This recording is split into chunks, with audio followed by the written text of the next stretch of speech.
Hello everyone, good evening, नमस्कार, welcome. स्वागत है आप सभी का जीएसपीपी यूट्यूब चैनल पर। मैं हूं देवाशीष और आज की इस वीडियोस में हम जानेंगे लंग ट्यूमर्स के बारे में। What is lung tumours, aetiology and risk factor के बारे में, क्लासिफिकेशन हम देखेंगे इसका, साइन एंड सिम्टम के बारे में हम देखेंगे, डायग्नोस्टिक इवैल्यूएशंस के बारे में हम जानेंगे।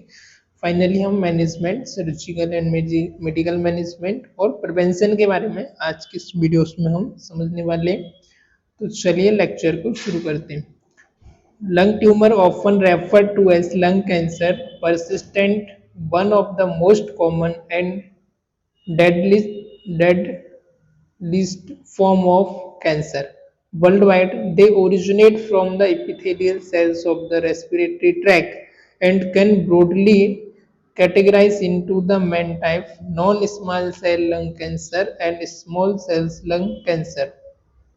ओके, सो लंग कैंसर क्या है? लंग कैंसर एक ट्यूमर है, sorry, lung tumour often refer to lung cancer. Lung tumour को ही हम क्या बोलते हैं? यहाँ पर हम लंग कैंसर के नाम से जानते हैं, right. Represent one of the most common and deadliest form of the cancer ना, ये आपका एक मोस्ट कॉमन और आपका एक डेडलिस्ट फॉर्म ऑफ कैंसर होता है worldwide. Okay, they originate from the epithelial cell of respiratory tract. ये कहाँ से ओरिजिनेट होता है, कहाँ से इसकी उत्पत्ति हुई है? Epithelial cells of the respiratory tract से ओरिजिनेट हुआ है। ब्रॉडली कैटेगराइज, इसको हमने ब्रॉडली कैटेगराइज किया है, पहले रूप में हमने इसको स्मॉल सेल लंग कैंसर और नॉन स्मॉल सेल और स्मॉल सेल लंग कैंसर, हमने इसको दो पार्ट में ब्रॉडली इसको हमने डिवाइड किया है। Each type have distinct biological character. अब अलग अलग दोनों टाइप में जो होता है, अलग अलग टाइप के आपके डिस्टिंक्ट बायोलॉजिकल कैरेक्टर होते हैं, जैसे कि आपका ग्रोथ पैटर्न हो गया एंड ट्रीटमेंट रिस्पॉन्स, राइट। अब इसका ईटियोलॉजी और रिस्क फैक्टर क्या है, किस कारण से, किस रीजन से होता है और किस किस केसेस में ज्यादा रिस्क होते हैं आपके लंग ट्यूमर के। तो फर्स्ट वन आपका रीजन आ जाता है यहाँ पर स्मोकिंग। स्मोकिंग में आपका प्राइमरी कॉजेस जैसे कि आपका हो गया ज्यादातर जो प्राइमरी कॉज होता है, measure of the lung causes का जो रीजन होता है वो होता है आपका स्मोकिंग हो गया, आपका सेकेंड हैंड स्मोक हो गया, आपका एक्टिव स्मोक हो गया, पैसिव स्मोक हो गया, आपका जो फ्यूम्स होते हैं उसको आप इंजेस्ट कर रहे हो, राइट। एक्टिव स्मोक मतलब आप डायरेक्टली सिगरेट को पी रहे हो, आपके मुंह से वो हो गया आपका एक्टिव स्मोक। पैसिव स्मोकिंग मतलब कोई साइड में खड़ा हुआ है और वो आपका सिगरेट पी रहा है और उसका जो धुआं है वो आपकी नाक के अंदर, आपके रेस्पिरेटरी ट्रैक के अंदर एंटर हो रहा है, that is passive smoke. Second hand smoke मतलब आपने वो सिगरेट पिया मुंह लगा के और आपने किसी आपके दोस्त को शेयर कर दी, दैट इज आपका सेकेंड हैंड स्मोक, राइट। तो ये आपके इस रीजन से आपको लंग कैंसर हो सकता है। और second hand smoke increase risk among non smokers, है ना, जो स्मोकर्स नहीं है या जो पैसिव स्मोक कर रहे हैं उनको भी आपको सेकेंड हैंड स्मोक से या पैसिव स्मोक की वजह से भी आपको हो सकता है। रेडोन गैस में आ जाता है आपका natural radio active gas that can accumulate in Holmes. ये आपकी नेचुरल रेडियो एक्टिव गैस होती है that can accumulate in Holmes, जो कि आपके एक्यूमुलेट हो सकती है आपके होम्स के अंदर। ये भी एक रीजन हो सकता है आपके लंग कैंसर का। एस्बेस्टोस, नेक्स्ट आपका आता है एस्बेस्टोस। एस्बेस्टोस में occupational exposure increase lung cancer. Asbestos वो होते हैं छोटे छोटे, क्या होते हैं, पार्टिकल्स होते हैं जो हवा के अंदर, आपके एयर के अंदर क्या होता है, उड़ते रहते हैं, घूमते रहते हैं, राइट। तो वो आपके अंदर चले जाते हैं, उसकी वजह से भी आपको लंग कैंसर हो सकता है। जैसे कोई ऑक्यूपेशनल कंपनीज में वर्क कर रहा है, फैक्ट्री में वर्क कर रहा है, जहाँ पर छोटे छोटे जो है पार्टिकल्स से फाइबर हैं वो उड़ते रहते हैं, है ना। जैसे कि फैब्रिक कंपनीज में वर्क कर रहे हैं, स्पेशली कोई केमिकल्स कंपनी में, है ना, कपड़े वाली कंपनी में, धागे वाली कंपनी में, तो वहाँ पर जो छोटे छोटे पार्ट्स हैं वो हवा में उड़ते रहते हैं, उनके एस्बेस्टोस। और दूसरा जैसे फार्मिंग जब हम करते हैं ना, तो उस समय जो किसान होते हैं अपनी फार्मिंग के समय पर क्या होता है, जो आपके पॉल्यूटेंट उनसे निकलते हैं उसकी वजह से भी आपको कैंसर हो सकता है। पोलन ग्रेन्स वगैरह, पोलन से भी आपको हो सकता है। ऑलराइट। फिर जेनेटिक फैक्टर, कुछ आपके जेनेटिक फैक्टर आते हैं, जैसे फैमिली हिस्ट्री, यदि आपकी फैमिली में पहले से किसी मेंबर को है, दादा दादी को है ना, नाना परदादा को, तो चांसेस होता है कि आपको भी ज़्यादा होने के चांस होते हैं कि आपको भी हो सकता है। दैट इज वन जनरेशन से अनदर जनरेशन जो ट्रांसफर होना फैमिली टीबी के यहाँ पर रीजन हो सकता है। इन्वायरमेंटल पॉल्यूटेंट, इन्वायरमेंट में जो पॉल्यूशन होते हैं उसकी वजह से भी आपको हो सकता है। Exposure to certain chemical and pollution, कुछ केमिकल्स होते हैं, कुछ आपके केमिकल्स और पॉल्यूशन होते हैं ना एनवायरनमेंट में, जैसे आप आइट साइड यदि फैक्ट्रीज है और फैक्ट्रीज की चिमनियों से धुआं निकल रहा है, या आपको व्हीकल से निकल रहा है, या फिर कोई पेस्टिसाइड्स हो गया, कोई केमिकल्स हो गया, उसकी वजह से भी आपका कोई स्प्रे वगैरह किया हुआ है ना, आपका एयर पॉल्यूटेंट है और केमिकल्स वगैरह हो गए, उसकी वजह से भी आपको हो सकता है। कोई जैसे रबर बन रहा है कहीं पर, टायर्स वगैरह बनाने वाली कंपनियां, कोई फैब्रिक कंपनियां हैं, उससे जो पॉल्यूशंस है एब्सटेस्टोस से है ना, उसकी वजह से भी आपको हो सकता है।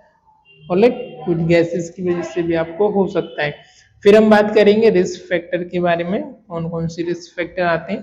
तो tobacco tobacco use both active smoking and exposure to second hand smoke. Tobacco swimming हो गया, देन आपका एक्टिव स्मोकिंग हो गया, देन आपका second hand smoke, passive smoke से भी आपको हो सकता है। सेकेंड हैंड स्मोक और पैसिव स्मोक, आप तो नहीं पी रहे हो पर आप जो सिगरेट पी रहा है आपका दोस्त, तो उसके साइड में आप खड़े हो और उससे जो धुआं वो छोड़ रहा है, बढ़िया सा धुआं उसने उड़ा दिया और वो आपने आपके अंदर इंजेस्ट कर लिया, आपके अंदर वो धुआं चला गया, तो उससे भी आपको हो जाता है।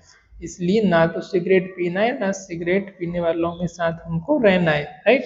तो हमारा फ्रेंड सर्कल में भी सिगरेट पीने वाले नहीं होने चाहिए। आप एक दिन नहीं पियोगे, 2 दिन नहीं पियोगे, 5 बार मना करोगे, 6 बार करोगे, 7 बार करोगे, 8 बार करोगे, 10वीं बार से आप भी पीना शुरू कर दोगे। यदि आपके 10 दोस्त ऐसे जो सिगरेट पीते हैं, तो 11वें दिन से आप भी पीना शुरू कर दोगे, आप भी 10वें नंबर में आ जाओगे, राइट। All right. एज, फिर आ जाएगा आपका age. Most lung cancer occur in people age 65 और ओल्डर। ज़्यादातर जो हमको लंग कैंसर देखने को मिलते हैं अक्सर वो हमको एज पीपल का जो एज ग्रुप है अबव 65 और ओल्डर पीपल में ज़्यादा देखने को मिलते हैं। जेंडर की यदि हम बात करें, आपका अदर आ जाता है जेंडर, तो हिस्ट्रिकली मैन वेयर मोर अफेक्टेड। जो मैंस होते हैं आपके, जेंट्स होते हैं, उनको ज़्यादा अफेक्ट करते हैं एज कंपेरिजन टू आपका ladies. But the gap is narrowing, but जो गैप है इनके बीच में नैरोइंग है। Chronic lung disease such as COPD, यदि आपको पहले से क्रॉनिक लंग डिसीज है, जैसे कि आपको सीओपीडी है, तो वहां पर भी आपका चांस रहता है कि आपको लंग कैंसर हो सकता है, क्योंकि ऑलरेडी आपको सीओपीडी डिसीज हुई है और आपको लंग ट्यूमर भी आपको हो सकता है। फिर आ जाता है आपका ऑक्यूपेशनल एक्सपोजर। ऑक्यूपेशनल जैसे कार्सिनोजेंस हो गया, जैसे आपका कार्सिनोजेन से आप एक्सपोज कर रहे हो, लाइक आपका asbestos, arsenic and diesel exhaust, right. जैसे कि आ गया आपका एस्बेस्टोस हो गया, आर्सेनिक हो गया और डीजल एग्जॉस्ट है, जैसे पेट्रोल पंप पर काम करते हुए, राइट। या फिर कोई जहाँ से पेट्रोल की खदान वगैरह है, डीजल्स वगैरह हो गया, तो इससे ज़्यादा एग्जॉस्ट होने की वजह से भी आपको लंग कैंसर हो सकता है। ओके, फिर अनदर आ जाता है आपका क्लासिफिकेशन ऑफ लंग कैंसर में, आपका non small cell lung cancer NSCLS, non small cell lung cancer. तो adenocarcinoma, adenocarcinoma most common often in non smokers. ज़्यादातर जो नॉन स्मॉल सेल होता है वो किसमें होता है, मोस्ट कॉमन आपके ऑफन इन नॉन स्मोकर्स, जो स्मोक नहीं करते उनमें होता है ना।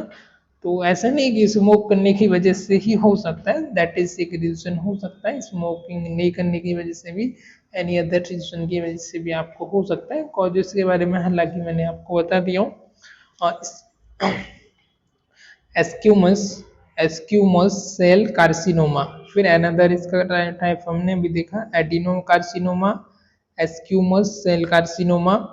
लिंक टू स्मोकिंग, ये किससे लिंक है आपके, स्मोकिंग से। Usually found in the central part of the, usually found in the central part of the lung, ये आपके central part of the lungs में फाउंड होता है, right.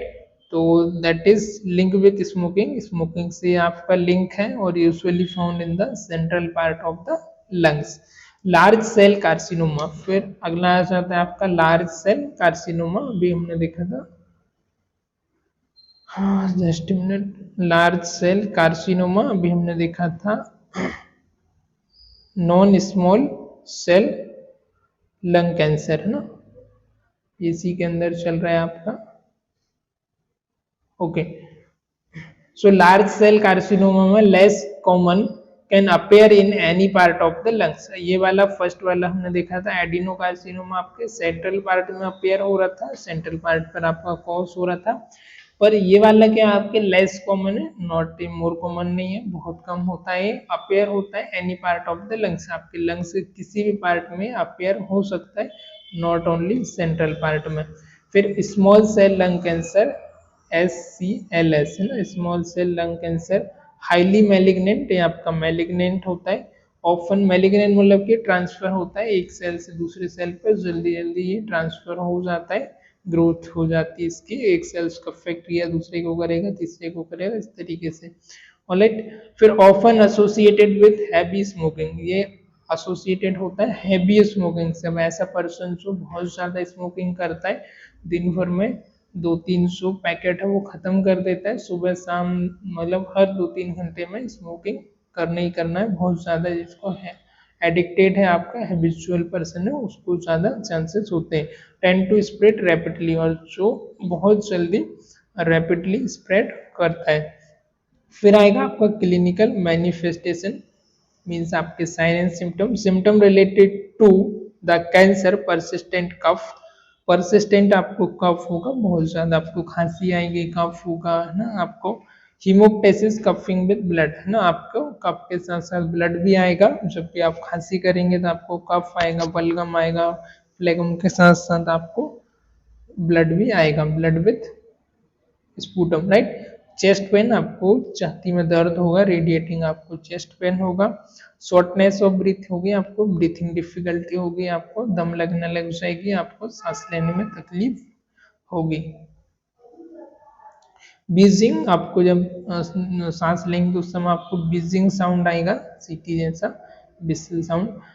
Symptom related to symptoms related to metastasis, अब हमारे metastasis से related जो symptom है, जैसे बॉन पेन होगा आपको, न्यूरोलॉजिकल सिम्टम्स में आपका आ जाएगा हेडेक, आपको हेडेक होगा, सर दर्द होगा, डिजीनेस होना, चक्कर आना, फेंटिंग होना, सीजर आना, ये सारे आपको झटके आना, ये भी एक रीजन होगा। जॉइंडिस इफ लीवर मेटास्टेटिस, यदि आपका लीवर का मेटास्टेटिस है तो आपको जॉइंडिस भी हो सकता है, पीलिया काबिल भी हो सकता है। फिर swelling of the lymph node, another आ जाएगा swelling of the lymph node, आपका नॉन स्पेसिफिक सिम्टम आएगा आपका वेट लॉस, ऑब्वियसली बात है आपको वेट लॉस होगा, फटिग थकान महसूस होगी, लॉस ऑफ एपेटाइट, खाना नहीं खिलाएगा, भूख नहीं लगेगी, और फीवर और ताप बुखार भी आपको हो जाएगा। फिर हम बात करेंगे डायग्नोस्टिक एवेल्युएशन के बारे में, आप इसे कैसे डायग्नोज कर सकते हैं, क्या क्या इसका क्राइटेरिया है, कौन कौन सा डायग्नोस्टिक टेस्ट है। तो फर्स्ट आपका यहाँ पर आ जाता है इमेजिंग, जिसमें आप करेंगे चेस्ट एक्सरे आप कराएंगे, जिसमें आप फाइंड आउट करेंगे कि लंग के कौन से रीजन में ट्यूमर है, किस तरीके से आपका विजुअल हो रहा है, नॉर्मलिटी एबनॉर्मलिटी आप फाइंड आउट करेंगे, आप रूल आउट करेंगे एक्सरे में देख के, सीटी स्कैन कराएंगे, यदि आपका एक्सरे में प्रॉपर रूल आउट नहीं हो रहा है तो आप सीटी स्कैन करा सकते हो, एमआरआई करा सकते हो, और पीईटी स्कैन भी आप करवा सकते हो। ओके, फिर आ जाएगा आपका बायोप्सी, बायोप्सी में आपका ब्रोंकोस्कोपी, जो आपकी ब्रोंक्यूल से एक हम ट्यूब रहती है उसको इंसर्ट करते हैं, उसके टिप पे आप एक कैमरा लगा रहता है जो कि आपको टीवी पे सारा गाइड करता है, विजुअल होता है, उससे हम चेक करेंगे कि आपका ट्यूमर किस रीजन पर है, आपका कैंसर किस रीजन पर, पार्टिकुलर किस लोकेशन पर हुआ है ना, किस पार्ट में, तो that is bronchoscopy. Needle biopsy, needle से आप जहाँ पर आपका ट्यूमर है उसका आप टुकड़ा लेकर के बायोप्सी करके बाय द गाइड ऑफ कैमरे की गाइड में आप वहाँ से क्या करेंगे, निडल को इंसर्ट करके आपका उससे आप क्या करेंगे, टिश्यू का एक टुकड़ा कलेक्ट करेंगे, और टिश्यू के टुकड़े को आपको कलेक्ट करने के बाद वापस निकाल लेना है। फिर आ जाएगा आपका सर्जिकल बायोप्सी, अगर आपका निडल बायोप्सी या फिर सर्जिकल, निडल से यदि पॉसिबल नहीं हो रहा था सर्जिकल करके छोटा सा इंसिजन करके वहां से हमको टिश्यू का सैंपल लेना होता है और उसको हमको बायोप्सी के लिए लैब में शेयर करना होता है, ताकि हम पता चल पाए कि इसमें कौन सा बैक्टीरिया वायरस का ग्रोथ हो रहा है, कैंसर से, नॉन कैंसर से, वटेवर, क्या इसका रीजन है, क्या क्या इसका अंडरलाइन कॉजेस है, वो सब चेक करने के लिए। अगला आ जाएगा sputum cytology, examination of the mucus, जो आपका म्यूकस है उसका एग्जामिनेशन करना, that is sputum cytology. Okay फिर blood test to check overall health and organ function, organ function आपका ब्लड वगैरह का चेक करेंगे आप, उसका ओवरऑल आपका ऑर्गन का हेल्थ किस तरीके का है, राइट, आपका किस तरीके से फंक्शन वगैरह कर रहे हैं ना, आपको इन्फेक्शंस वगैरह तो नहीं, आप सीबीसी वगैरह हो गए, सारा ब्लड टेस्ट करा लेंगे। फिर बात करेंगे हम मैनेजमेंट के बारे में, तो सर्जिकल मैनेजमेंट, रेडियोथेरेपी वगैरह है ना, कीमोथेरेपी, मेडिकल मैनेजमेंट, उसके बारे में देखेंगे। तो फर्स्ट हमारा जो मैनेजमेंट होगा वो आपका सर्जिकल मैनेजमेंट। ओके, सर्जरी में आपकी कौन सी होगी टाइप्स में, आपका आ जाएगा लोबे लोबेक्टोमी। लोबेक्टोमी में क्या होगा, पार्टिकुलर जिस लोब में आपको जहां पर भी आपका कोई किसी भी लोब में हुआ है वो लोब को कट करके वहां से रिमूव कर देंगे, दैट इज लोबेक्टोमी। न्यूमोनेक्टोमी, न्यूमोनेक्टोमी में जहां पर आपके लंग्स में हुआ है उस रीजन को, सेगमेंट को कट करके रिमूव कर देंगे, राइट। और सेगमेंटेक्टोमी है ना, जिस सेगमेंट में हम पार्टिकुलर उतने सेगमेंट को कट आउट करके रिमूव करना, दैट इज सेगमेंटेक्टोमी। ओके, इसका इंडिकेशन क्या है, टिपिकली फॉर अर्ली स्टेज, आपको इसको अर्ली स्टेज में करना होता है, नॉन स्मॉल सेल कैंसरस में, राइट। फिर आ जाता है आपका रेडिएशन थेरेपी, ये आपकी सर्जरी हो गई, लोबेक्टोमी, न्यूमोनेक्टोमी, सेगमेंटेक्टोमी, राइट। फिर आपका रेडिएशन थेरेपी में आ जाएगा टाइप्स में आपका एक्सटर्नल बीम रेडिएशन,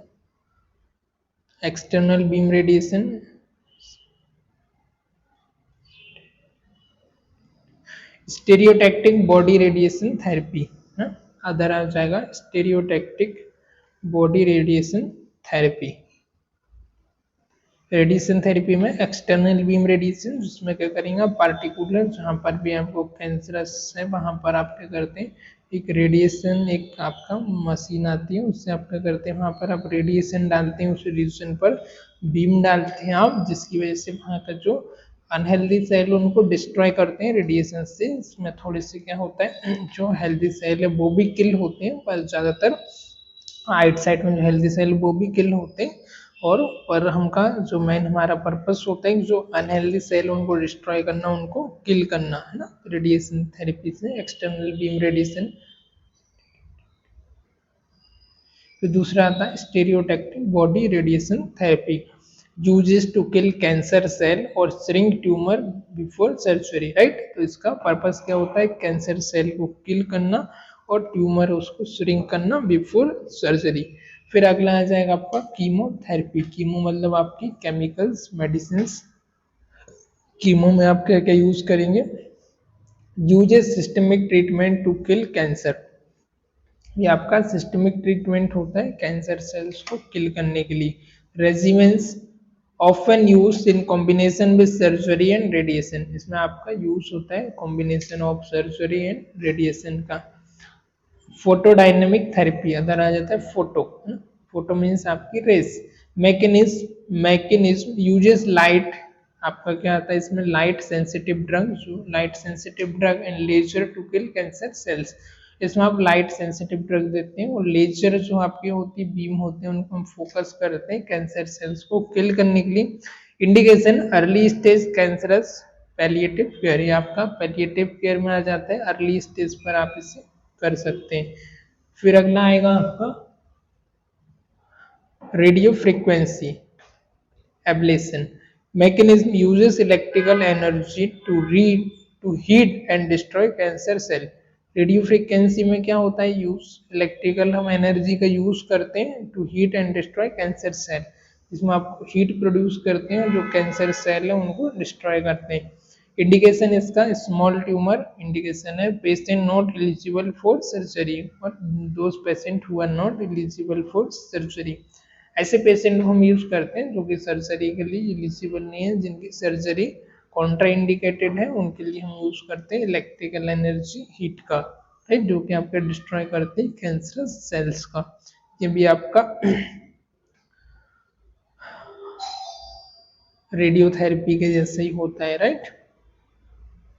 फिर नर्सिंग मैनेजमेंट में आ जाएगा आपका असेसमेंट, आपको कंप्लीटली असिस्ट करना है पेशेंट को, आपका फिजिकल हो गया, साइकोलॉजिकल हो गया, उसका ब्रीथिंग रेट हो गया, रेस्पिरेशन रेट हो गया, है ना, जिस जगह पे ऑपरेट हुआ है वहां से कोई लीकेज वगैरह तो नहीं है, वुंड वगैरह कितना हील हो रहा है ऑस्कल्टेट करना है आपको, ब्रीथ साउंड सुनना है, ब्रीथ आपका पैटर्न क्या है, आपका रेस्पिरेटरी पैटर्न क्या है ना, हाइपोक्सिया तो नहीं है, एबीजी वगैरह करा सकते हैं आप आर्टेरियल ब्लड के चेक करने के लिए, बुंड साइट ऑफ बुंड आपको ऑब्जर्व करना है, लीकेज तो नहीं है, ऊजिंग तो नहीं है ना, कोई इन्फेक्शन तो नहीं है, एनी टाइप ऑफ इन्फेक्शन, है ना, ये सारी चीजों के लिए आपको चेक करना है। और साइन ऑफ रेडनेस, इन्फेक्शन, बॉर्न स्वेलिंग वगैरह तो नहीं वहां पर, प्लूरेंट तो नहीं है, right.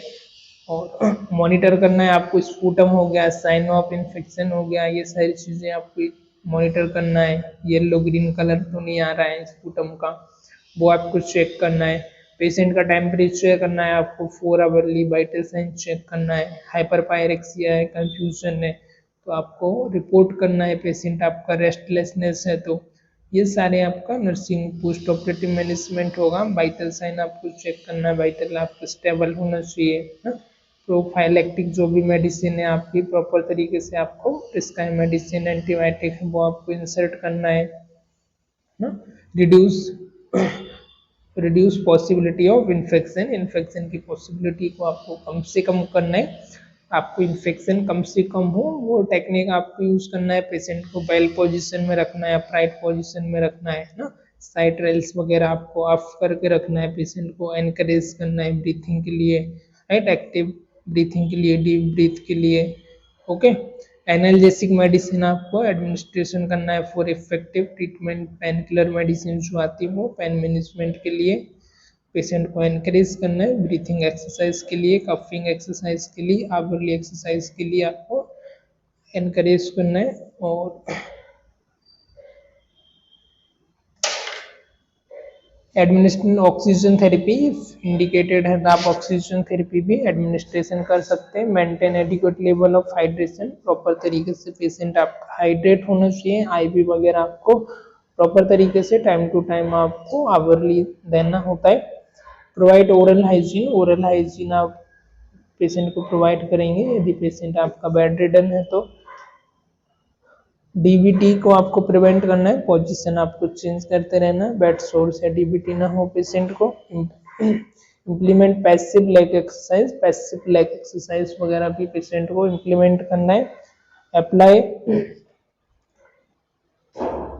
Heparin and prescribe medication, आपको एंटीकोगुलेंट जो मेडिसिन है उनको भी आपको पेशेंट को प्रोवाइड करना है, एंटीकोगुलेंट मेडिकेशन, राइट। उसके बाद फिर आपका आएगा असेसमेंट एजुकेशन, पेशेंट को आपको एजुकेट करना है, प्रॉपर आपका एजुकेशन होना चाहिए अबाउट आपका पोस्ट ऑपरेटिव केयर हो गया, आपका रिस्क फैक्टर हो गया, राइट, इसके बारे में आपको प्रॉपर पेशेंट को एजुकेट करना है। मेडिसिन के बारे में किस तरीके से आपको मेडिसिन लेना है वो सारी चीज़ों के बारे में यहाँ पर आप एजुकेट करेंगे। और preparation ensuring patient is physical ready, आपका जो पेशेंट है वो इंश्योर करना है आपको प्री ऑपरेटिव में भाई पूरी तरीके से आपका पेशेंट रेडी है नहीं है ना, पेशेंट आपका फास्टिंग कितना हुआ है, मेडिसिन वगैरह एंटीबायोटिक्स जो है वो आपने टाइम टू टाइम कौन कौन सा दिया है वो सारी चीज़ों के बारे में। पोस्ट ऑपरेटिव में monitor vital sign, oxygen level, sign of complication, example bleeding हो गया, इन्फेक्शन हो गया, पेन मैनेजमेंट करना है, रेस्पिरेटरी सपोर्ट एनकरेज आपको डीप ब्रीथ करना है, नेजल कैनुला, ऑक्सीजन मास्क आप पुट ऑन कर सकते हैं, स्पायरोमीटरी आप प्रोवाइड करा सकते हैं। मोबिलाइजेशन अर्ली एम्बू, मोबिलाइज करना है आपको पेशेंट को early ambulation to prevent complication like DBT DBT का जो कॉम्प्लिकेशन से प्रिवेंट करने के लिए यहाँ पर आप पेशेंट को मोबिलाइज करा सकते हैं। ऑलराइट, तो आज के लेक्चर में फिलहाल इतने ही, मिलते हैं किसी और लेक्चर में, तब तक के लिए बाय बाय, टेक केयर।